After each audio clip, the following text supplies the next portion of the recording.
What up? Part 3, part 2. Well, earlier you saw my baby's mama intruding in my life.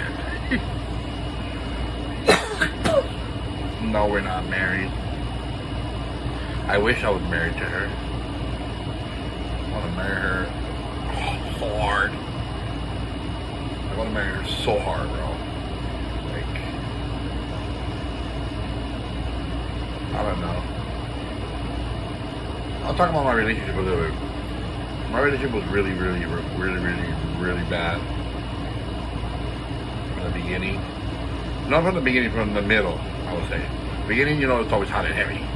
But then we started dating when we were young. And so, we'll fast forward this story. I can't get through the sad stuff. I'll mention a little bit of sad, and then we'll go to happy. Sad because I was young and I wanted to be, I was out there promoting clubs, that kind of dude at that time. I knew a lot of people, believe it or not, I knew a lot of people.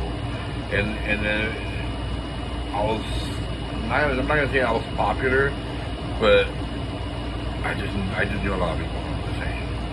And it helped a lot, because I used to be in the cruising scene when cruise nights used to be out back in the days, so at school I was really active. So to me, that gave me a lot of friends, a lot of people to meet everywhere I went. And so, in knowing all these people that I knew, we were talking about. You're gonna get a lot of those too, so watch out. Now, in my relationship with her, it's simple. Simple. When we were young, we dated, we had babies. Then we started having more babies, and then, went through a rough patch.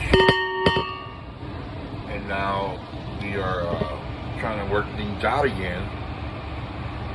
And moving up here was one of the hardest things we had to do.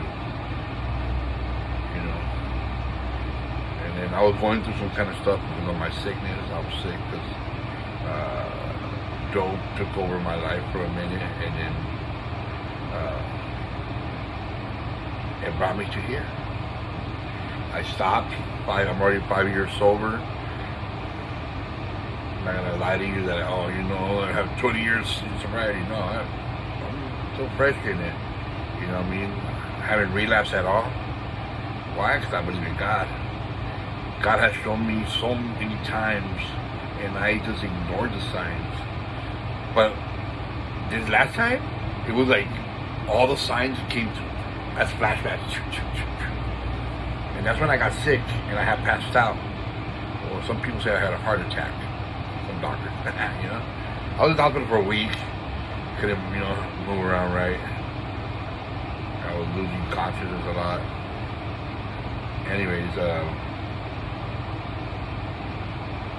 I got sick, but all those flashbacks came back to me, about all the time God was in my life. Every time He showed up at that moment that I needed that, not that I need Him, but that He knew I needed Him. He knew. And so, but this last time He showed up, and I had asked for Him. I had asked for His help. I had begged Him. And most of the times I always like accuse Him, held Him accountable for a lot of things in my life. Never took responsibility for myself or anything I've done. I did this to myself.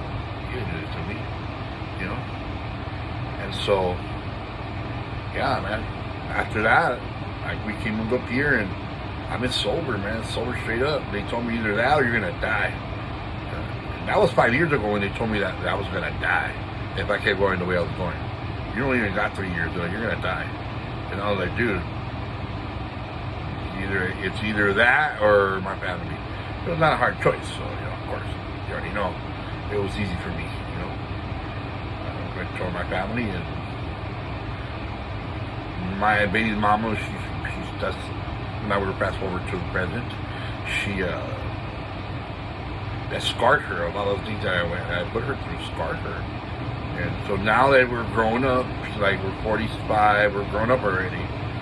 we're starting to think about our futures fully. You know, like, do I want to be with this person or don't I want to be with this person? And you know, like, that's why they're called scars, because they're always gonna be there. They heal, but they're always gonna be there to remind them of, you know, you already know. So that's my life right now. I'm good though. You see her, you know, you heard her. We could chop it up or that. We live together. She has, you know, she has her own stuff going on with her work, her school. I'm very proud of her. She graduated and all that. She went for her master's, and now she went for something else. She's doing pretty good. And then, you know, everything's working out pretty okay. You know, everything's okay. God's been guiding us. He's been driving. He got the whole head on the wheel the whole time now. So I leave it up to him always. I leave it up to him spiritually, and then I take over the rest. You know, when it comes to me taking care of my family, making sure everybody's okay. Now I'm Papa. Now I take care of shit. You know? I go to work. Whatever they need, my family needs me, I'm there. You know, every day I call. Every day. I'm not even kidding you. Every day I get home from work, I call and I say, "Hey, you guys hungry? Gotta make sure my kids, my family eats." And, you know what I mean? That's one thing that I didn't do before. It's all new to me now. I never was taught how to be a fucking grown up. You know, my dad was busy. He was working. So, yeah, man. That's my life.